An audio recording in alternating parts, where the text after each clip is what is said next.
Hello. Many of my viewers ask me, so you have been using Kobo Clara for more than a year? What are the pros and cons of this tablet? And hence, I'm here to share with you the top 5 things I like about Kobo and the top 5 things that I don't really like about Kobo and hope that there are improvements. Let's start. Firstly, the top 5 things I like about Kobo Clara.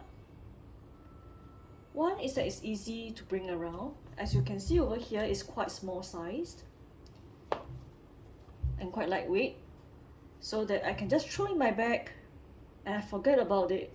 So when I go for medical appointments or long wait at certain places or during the bus journeys, I just pick it up and read my books. Second, I like that it has no backlight. I think it's better for our eyes, and I felt that my eyes are less strained after using Kobo as compared to when I'm using my iPad for my reading. Thirdly, I like that it has adjustable font size, line spacing, and so on. It is especially helpful. For example, let me look at one of the book that I'm reading right now.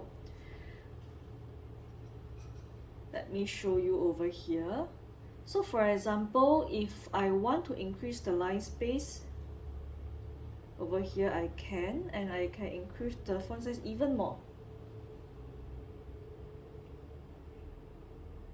This is very helpful for people who might not have such a good eyesight. For example, when I lend this tablet to my father, who is already quite old, and it's easier for him to read when he can adjust the font size to bigger. Right?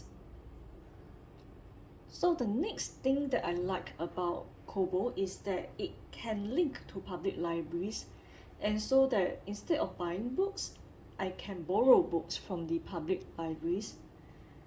There are books that I like and I know that I would buy it, but there are certain books that I'm not so sure would I really like it before reading it. So this is an opportunity for me to read through the book and decide if I like it enough to buy it, or I just want to explore and read even more books. For example, let me show you over here. Okay, I disabled my Wi-Fi. Now I connect to my Wi-Fi now. Okay, so I'm now connected to Overdrive. This is connected to my public library account, so I can look at all the books that are popular, or I can also search for it. For example, I want to look at Harry Potter stuff.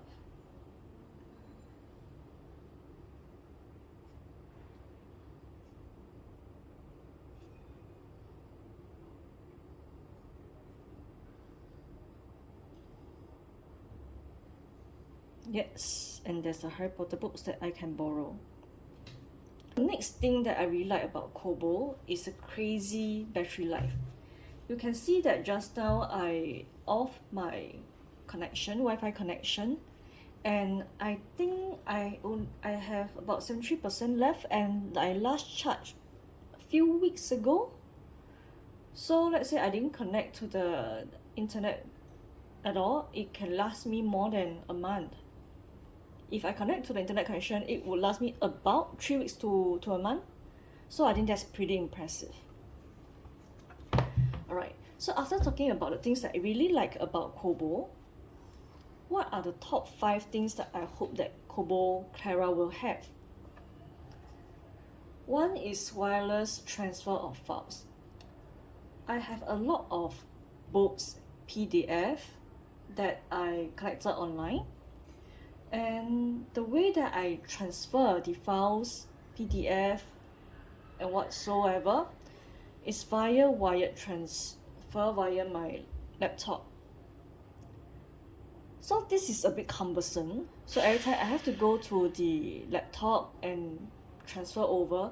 However, it will be easier. Let's say I saw any books or any poetry that I like, I can just email myself and open the file inside this Kobo, and it will be immediate transfer.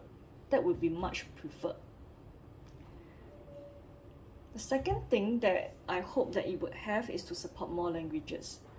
I think that the dictionary does not support Chinese, for example, and if you have family members or yourself read Chinese, and this will be a bit problematic.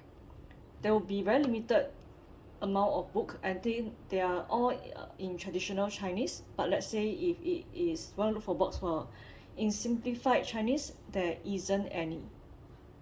Pardon me if I'm wrong, but this is my impression of that. The third thing that I hope for is actually larger screen. Even though I said that it is very portable, it's very lightweight, but because let's say for example, if you increase your font size by quite a bit, then you have to keep clicking and clicking quite often, and this can be a bit irritating. Okay, this is a bit too much, it's too big. Let's say if you narrow down, it's still just a few lines and you have to click again. So let's say if the screen is slightly bigger, we need to click lesser, and that would improve on the reading experience. Another thing that I like that I have on my iPad, and I hope that I can keep it over here, is to have a notepad, for example. Then when I look at certain phrases, certain sentences that I like, I can copy paste inside the notepad. For now, I do annotate when I read certain things, and also I highlight and all this. However, because I borrow books, and when I return the books, the annotations can't be kept, the highlights can't be kept. So let's say if I really want to have certain things, I could not keep it inside the Kobo because there isn't a notepad for me to keep my notes. The last thing that I hope that Kobo will have is to increase their reading collections. As I said, Kobo can be connected to the local public libraries, and I noticed that for my public libraries, it has a lot of books. However, I can access them via my iPad, but I cannot access them via Kobo because that Kobo doesn't have their books in their store. So once there isn't a books in their store, you cannot borrow the books in your public library. You won't even see it in your Kobo. So there is some limitations over there, and hopefully one day they can consider to increase their reading collections. So after 1 year of using Kobo, these are my thoughts. My top 5 likes and my top 5 hopes for Kobo. What are yours?